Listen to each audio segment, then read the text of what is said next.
All right, page 2 of the residential purchase agreement. We are on section B, appraisal contingency.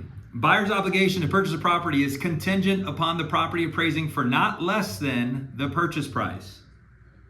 If after the completion of an appraisal by a licensed appraiser, buyer receives written notice from the lender or the appraiser that the property has appraised for less than the purchase price, aka a notice of appraised value, buyer may attempt to renegotiate. Gotta go slow here because this is a very important part of the contract. May attempt to renegotiate the purchase price based on the appraised value or cancel the RPA by providing written notice to the seller with a copy of the appraisal no later than blank amount of calendar days. And I'll come back to that and tell you what we use. Following the date of the acceptance of the RPA, where and upon, buyer is entitled to a whole refund of their EMD, referenced in section 1A by a fully cooperated and executed cancellation of escrow instructions and the release of buyer's funds through their reserved right to cancel pursuant to this contingency per NRS 645A.175, period.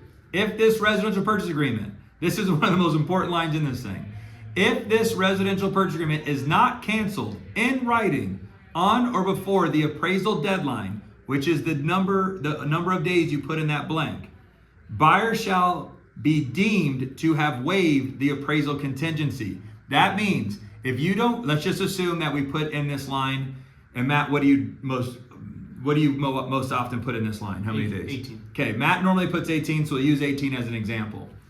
If you put 18 calendar days in that line and you get an appraisal and the property appraises less than the purchase price, the house under contract for $500, it appraises for $450, and you let the seller and or buyer's agent know on day 19 from the date of the contract acceptance, then you no longer have the right to cancel or renegotiate the purchase price.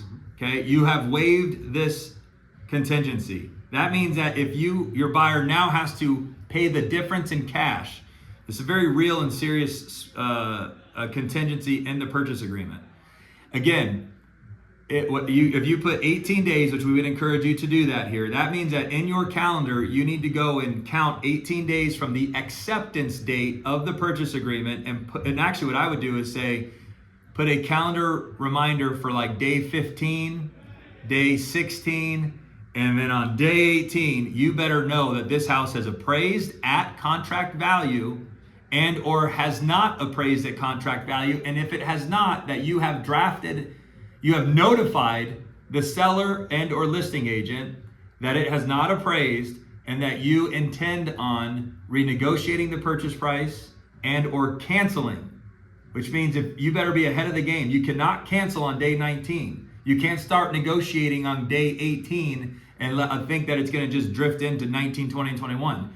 You have to start negotiating on like day 15, giving yourself enough time, 16, 17, 18, to be able to come to a conclusion. And if you do not come to mutually agreeable terms between the buyer and the seller on what the new purchase price is going to be and or what the buyer is willing to pay above appraised value, you need to cancel.